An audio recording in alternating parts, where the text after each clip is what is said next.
Top diplomats met in Jordan to discuss plans and goals in assisting Syria's transition from the deposed government of Bashar al-Assad.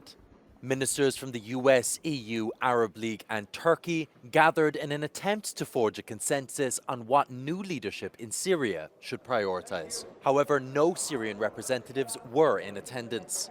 What is not critical in Syria is that we see a credible and inclusive political process that brings together all of Syria, all communities in Syria.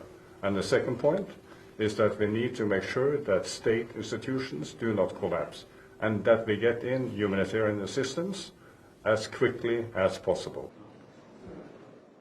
Broad consensus reportedly exists that Syria's new government must be inclusive, must respect women and minority rights, reject terrorism, and secure and destroy suspected Assad-era chemical weapons stockpiles.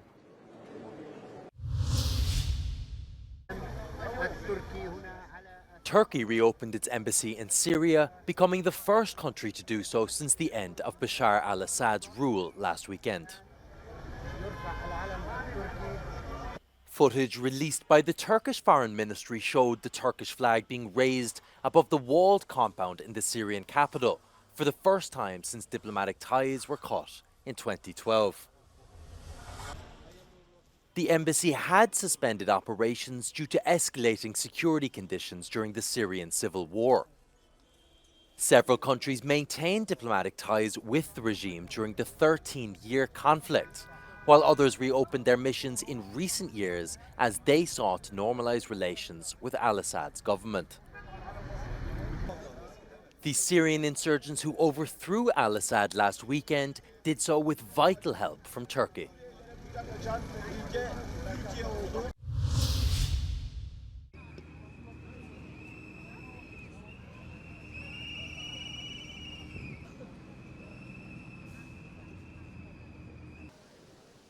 In Georgia, an electoral college largely dominated by the ruling Georgian Dream Party has elected Mikhail Avelashvili, a former football player and a right-wing populist, as the country's next president. However, this election comes amid ongoing unrest. For over 2 weeks, anti-government protests have rocked the country, sparked by 2024 parliamentary elections and by the government's decision to delay Georgia's EU accession negotiations. Outgoing President Salome Zurabishvili has expressed solidarity with the demonstrators, who have faced violent crackdowns from the authorities.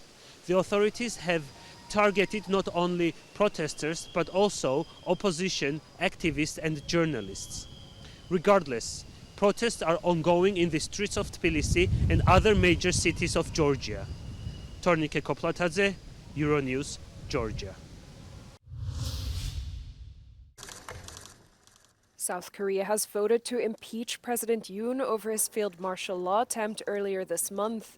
The motion passed with 204 votes in favor, 85 against, 3 abstentions and 8 invalid ballots. 길은 늘 국민 속에 있습니다. 그것이 대한민국의 역사입니다. 그래서 대한민국은 강합니다. 오늘 의원님들께서 받아들 투표용지의 무게가 그 어느 때보다 무겁습니다. 역사의 무게이고 민주주의의 무게입니다.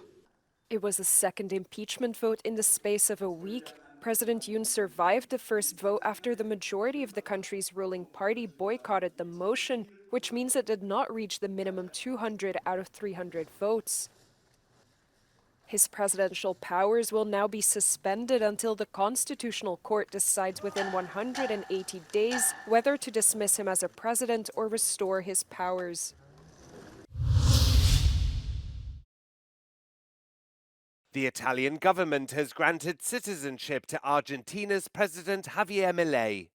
Milei is in Rome to meet Prime Minister Giorgia Meloni and to attend her Brothers of Italy party's annual festival. On a previous trip to Italy, Milei said he felt 75% Italian as 3 of his grandparents were from Calabria. But the news has been met with anger on social media from people who say the children of migrants born in Italy find it hard to obtain citizenship.